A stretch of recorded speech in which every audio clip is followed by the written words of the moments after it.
IPL ಈ ವರ್ಷದ IPL ಆರಂಭ ಆಗಿಂದ ಕೆಲವೊಂದಷ್ಟು ತಂಡಗಳ ಮ್ಯಾಚ್ ಗೆದ್ರೆ ಸಾಕು ಅನ್ನೋಂಗೆ ಬಂದಿದ್ರು. ಆಮೇಲೆ ಮ್ಯಾಚು ಗೆದ್ದಾಯ್ತು. ಮ್ಯಾಚ್ ಗೆದ್ದಾದ್ಮೇಲೆ ಇನ್ನೂ ಕೆಲವೊಂದಷ್ಟು ತಂಡಗಳು ಕ್ವಾಲಿಫೈ ಆದ್ರೆ ಸಾಕಂತ ನೋಡ್ತಾ ಇದ್ರೆ, ಕ್ವಾಲಿಫೈಯೂ ಆದ್ರೆ ಈಗ ಇರುವಂಥ ಲೆಕ್ಕಾಚಾರ ಏನಂದ್ರೆ ಟಾಪ್ 2 ಸ್ಥಾನಕ್ಕಾಗಿ ಲೆಕ್ಕಾಚಾರ ಸ್ಟಾರ್ಟ್ ಆಗೈತಿ. ಇವಾಗ ಟಾಪ್ 2 ಯಾಕೆ ಬೇಕಪ್ಪ ಅಂತ ಮೊದಲ ನೋಡ್ಕೊಂಬಂದ್ಬಿಡೋಣ. ಟಾಪ್ 2 ಇಂದ ಏನು ಲಾಭಪ್ಪ ಅಂತಂದ್ರೆ, ಟಾಪ್ 2 ಒಳಗೆ ಏನು ಇರ್ತಾರಲ್ಲ ಎರಡು ತಂಡಗಳು ಏನಿರ್ತಾವಲ್ಲ, ಈ ಎರಡು ತಂಡಗಳು ಎಲಿಮಿನೇಟರ್ ಪಂದ್ಯ ಒಳಗೆ ಆಡಿ ಯಾವುದೇ ತಂಡ ಸೋತರೂ ಸಹಿತ ಸೀದಾ ಹೊರಗೆ ಹೋಗೋದಿಲ್ಲ.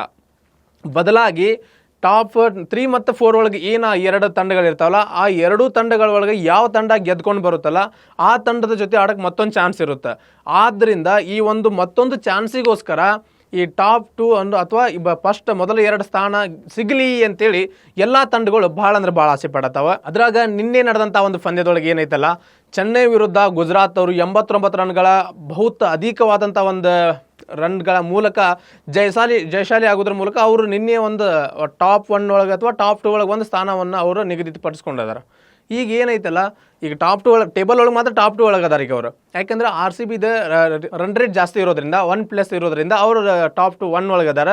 ಅದು ಇವತ್ತು ನಡೆಯುವಂಥ ಮ್ಯಾಚ್ ಏನೈತಲ್ಲ, RCB ಜೊತೆಗೆ ನಡೆಯುವಂಥ SRH ಮ್ಯಾಚ್, ಈ ಮ್ಯಾಚು ಸಹಿತ ಟಾಪ್ 2 ಸ್ಥಾನಕ್ಕಾಗಿ ಭಾಳ ರೋಚಕವಾಗಿದ್ದೈತಿ. RCBಗೆ ಆಗಿರ್ಬೋದು ಮತ್ತು SRHಗೆ ಆಗಿರ್ಬೋದು. ಆದ್ರೆ RCBಗೆ ಈ ಒಂದು ದಾರಿ ಎಷ್ಟು ಸುಲಭವಾಗೈತಲ್ಲ ಅಷ್ಟು ಸುಲಭವಾಗಿ SRHಗಿಲ್ಲ. ಯಾಕಂದ್ರೆ ನಿನ್ನೆ ನಡೆದಂಥ ನೀವು ಪಂದ್ಯ ನೋಡಿರ್ಬೋದು, ಗುಜರಾತ್ ಅವರು 89 ರನ್ಗಳಿಂದ ಗೆದ್ದರಿಂದ ಅವರು ಒಂದು ಅಧಿಕವಾದಂಥ ರನ್ಗಳ ಮೂಲಕ ಗೆದ್ರು. ಆ ರನ್ಗಳಿಂದ ಅವ್ರದ್ದು ರನ್ ರೇಟ್ ಏನೈತಲ್ಲ ಜಾಸ್ತಿ ಐತೆ. ಅದೇ ರೀತಿಯಾಗಿ 0.300 ಸಮಥಿಂಗ್ ಇರುವಂಥ ಏನು ಈ ಒಂದು SRH ತಂಡದವ್ರು ಅದರಲ್ಲ, ಹೈದರಾಬಾದ್ ತಂಡದವರು, ಅವರು ಈಗ RCBನ ಹಿಂದಿಕ್ಕಬೇಕಂದ್ರೆ ಅವ್ರು ಭಾಳ ಮೊತ್ತದ ಅಂದ್ರೆ ಅವರು ಅಧಿಕವಾದಂಥ ರನ್ಗಳ ಮೂಲಕ ಗೆಲ್ಲಬೇಕಾಗೈತಿ. ಅಷ್ಟೇ ಅಲ್ಲದೆ ಅವರು ಫಸ್ಟ್ ಬ್ಯಾಟಿಂಗ್ ಮಾಡಿದ್ರು ಅವ್ರಿಗೆ ಚಾಲೆಂಜಿಂಗ್ ಐತಿ, ಸೆಕೆಂಡ್ ಬ್ಯಾಟಿಂಗ್ ಮಾಡಿದ್ರು ಸಹಿತ ಅವ್ರಿಗೆ ಚಾಲೆಂಜಿಂಗ್ ಐತಿ. ಅದು ಏನಪ್ಪ ಅಂತಂದ್ರೆ, ಹೈದರಾಬಾದ್ ಅವರು ಮೊದಲು ಏನಾದರೂ ಬ್ಯಾಟಿಂಗ್ ಮಾಡಿದ್ರಂದ್ರೆ 180ರಿಂದ 240 ರನ್ವರೆಗೂ ಅವ್ರು ಹೊಡಿಬೇಕಾಗುತ್ತೆ. ಅಷ್ಟೇ ಅಲ್ಲ 87ರಿಂದ 89 ರನ್ವರೆಗೂ ಸಹಿತ ಲೀಡ್ ಇಟ್ಕೊಂಡು ಅವ್ರು ಗೆಲ್ಲಬೇಕಾಗುತ್ತೆ.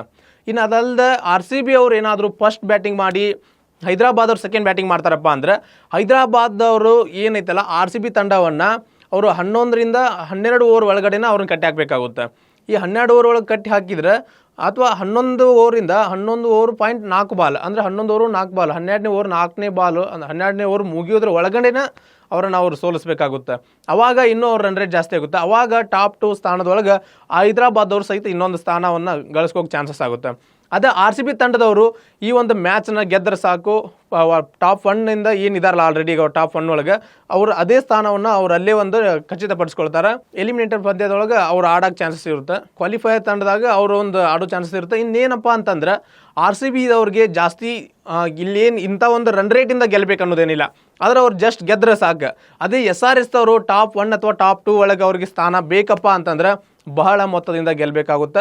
ಇವತ್ತಿನ ಮ್ಯಾಚ್ ಒಳಗೆ ಯಾರು ಗೆಲ್ತಾರೋ ವಾಪಸ್ ಮತ್ತೆ RCB ಅವರು ಎಷ್ಟು ರನ್ನಿಂದ ಅವರನ್ನು ಹಿಂದಿಕ್ಕಬಹುದು, SRH ಅವರು ಏನೆಲ್ಲ ಹರಸಾಹಸ ಮಾಡ್ಬೋದು, ನಿಮಗೇನು ಅನಿಸುತ್ತೆ ಈ ವಿಡಿಯೋ ಬಗ್ಗೆ ಕಮೆಂಟ್ ಮಾಡಿ ತಿಳಿಸ್ರಿ.